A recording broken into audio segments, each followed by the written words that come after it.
painting with watercolor is all about building that relationship with your pigments, with your brushes, with your papers, all the tools and things that come together.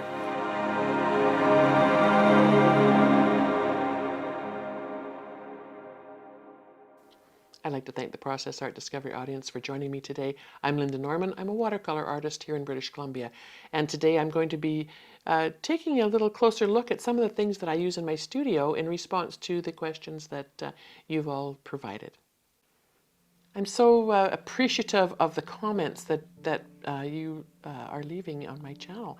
It's inspiring to me. It's intriguing how some of the things I take for granted are showing up as comments and questions from you. And so I thought I'd share some of that with you today. My brushes, my surfaces, my water vessels, even my light. One of the viewers was intrigued by the light that I have here. It's an OTT light, OTT. I got it because it has a gooseneck capability. It's got several different levels of brightness.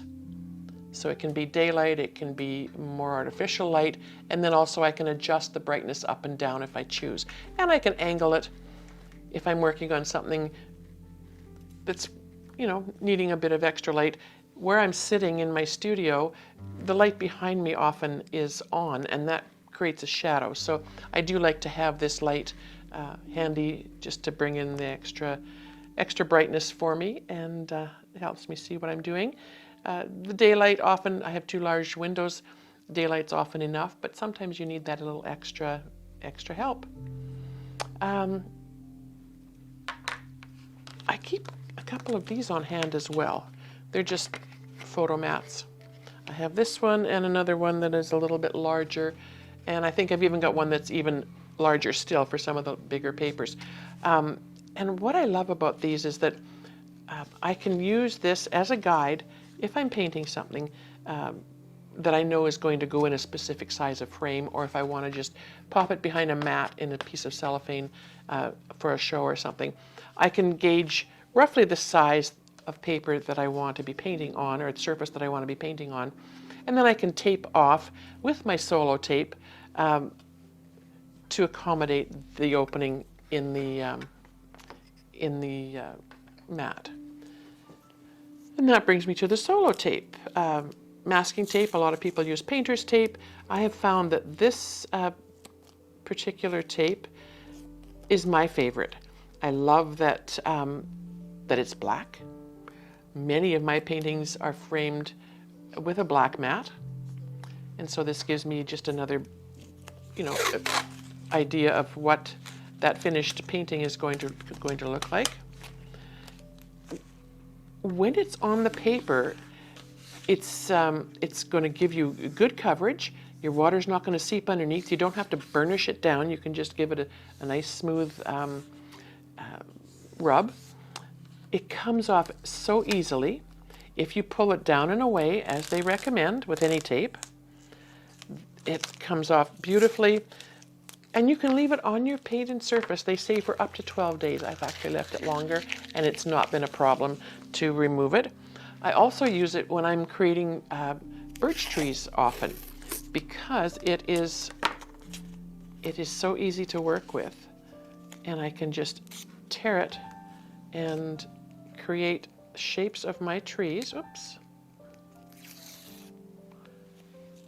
And if this was my paper, then I would be able to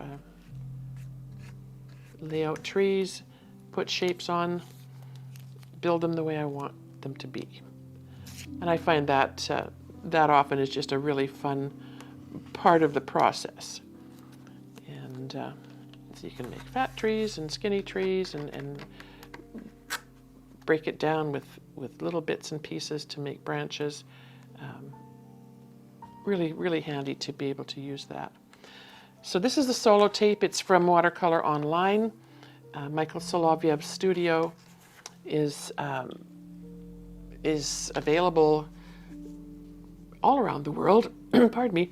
You can access it through Canadian funds, US funds. He has links on his channel where you can purchase through the link through an Amazon channel venue for places all around the world. So it's a great site. He has brushes, he has tape, he has paper, all kinds of things. Brushes, my favorites that he offers are the solo brushes. And I should mention the tape. Tape comes in 3/4 and 1 inch, and you can buy them in bundles or singly. And the brushes are, they're similar to hockey brushes in that they hold a ton of water. The bristles feel very similar, like a goat hair brush, but when they're wet, they're quite precise and you can make beautiful lines with them. And they come in the 5-line, 3-line, and there's also a 7-line available as well, I see on the website. And they also come in a shorter length handle for traveling or for everyday use, if that feels better in your hand. Okay. Also from the Watercolor Online Studio, I can't say enough about these products. Michael is a watercolor artist based out of Montreal, or near there, and he travels the world teaching watercolor. His style is beautiful, very loose and effective. His colors are vibrant. He uses top quality materials. He works with manufacturers of paint products to create the best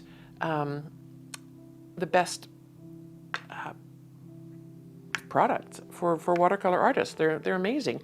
And he provides those on his website for you to easily access. He also has the Eco palettes, which, if you're painting with the larger brushes, are absolutely stupendous. They have a very wide well. This is the Studio palette. I have 2 of them, one with my own preferred colors and one with the colors that Michael suggests in some of his workshops. The mixing wells are large, easy to use. Even if you're using a 5-line brush, you can get into those wells. It's very, very effective. The pans underneath are metal. They do pop out, so you can replace them. He does have replacements on his website as well. So the Eco Studio palette, he has a travel palette with fewer wells. So if you want to check out his website, you'll find lots of great things on there. So those are some of the things that I love to have at my disposal when I'm sitting down to paint. They make my life easier. They're things that I've become used to. Like I've said in the past, painting with watercolor is all about building that relationship with your pigments, with your brushes, with your papers, all the tools and things that come together. Another thing that I do like to have on hand is the Coroplast board. And you may be able to see this, the core of the plastic inside leaves lines, and it comes in black and white. The black's not quite so easy to see, but I like this because it comes in large sheets, I think 22 or 24 inches by maybe 30 inches, and you can cut them to fit the size of paper that you're working on, and then I can tape my papers down so that they're not buckling as much, and I can tape them straight because I can follow the lines with my tape. So these are handy. They're easily cut with an X-Acto knife, and I always keep one of these on hand. They're great to have at your disposal. The Coroplast is a great product. One of the other tools that I wouldn't be without are my water vessels, and I have 2 styles here. They're ceramic, they're heavy, they're not going to tip over. This one was made by Lorenz, our illustrious film master, who takes care of all the videoing and making things happen around here off the easel or off the table. So he's a man of many talents, and he made this beautiful water vessel for me. It's heavy. It's gorgeous. It has little indents so that my brush can sit. I don't have to worry about leaving my brush in my water. It's important for your brushes to stay flat, or maybe even on a downhill curve if possible. When they're wet, you don't want water moving back into the ferrules and loosening any glue or anything that might be holding your bristles in. That's very important. So I use this one for fresh water. These, there's two of them. One has water, so I won't tip it. These I had custom made. I drew a quick design on a piece of paper and fired it off to a friend of mine who is a potter. And because I knew I wanted something that had lots of water. I don't want to be up changing my water every 15 minutes if it gets messy. And so I've got lots of water at my disposal. And I often will use water that's maybe not quite as clean from this one if I'm looking for blending colors or shadows. So I'll try to keep one for lighter colors, one for darker colors. Or if I'm using colors that are semi-opaque, maybe one where that's happening. For example, if I'm using buff titanium or even gouache sometimes, then I'll keep that separate in the water container. But it's important, it was important to me to have these divots for my brushes to sit.